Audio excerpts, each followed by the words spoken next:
there are two types of motas. موٹوں کی کتنی قسمیں ہیں؟ ایک جو قدرتی طور پر ہوتے ہیں.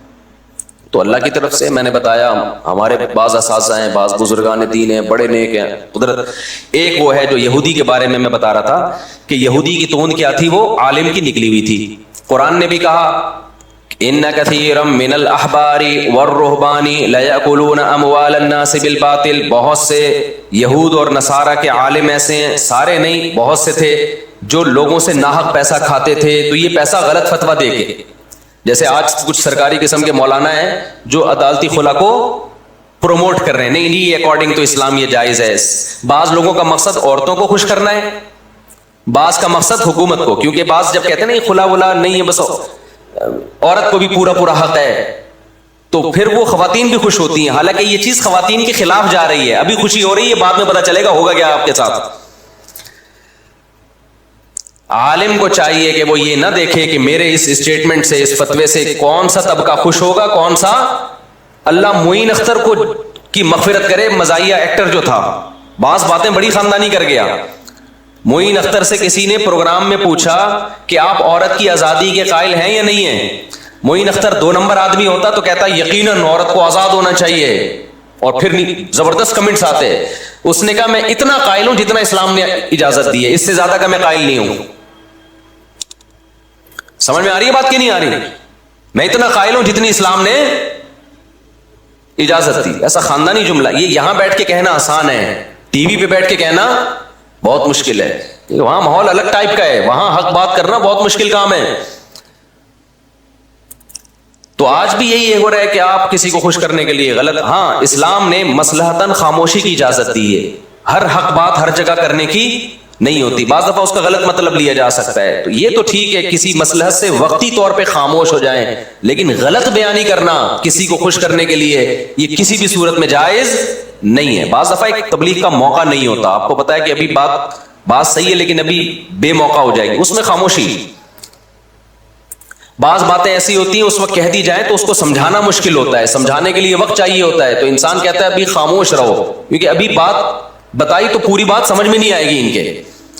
تو مصلحتاً خاموشی یہ بھی مصلحتاً جائز ہے, جب مصلحت ہو بھی. بعض دفعہ مصلحت نہیں ہوتی, مداہنت ہوتی ہے. مداہنت الگ چیز ہے, مصلحت الگ چیز ہے. مصلحت کا مطلب واقعی اس میں فائدہ ہو خاموش رہنے میں. مداہنت کہتے ہیں فائدہ بولنے میں ہے, لیکن آپ اپنی لالچ میں یا ڈر کی وجہ سے آپ نہیں بتا رہے, تو یہ مداہنت ہے, یہ ناجائز ہے, یہ حرام ہے.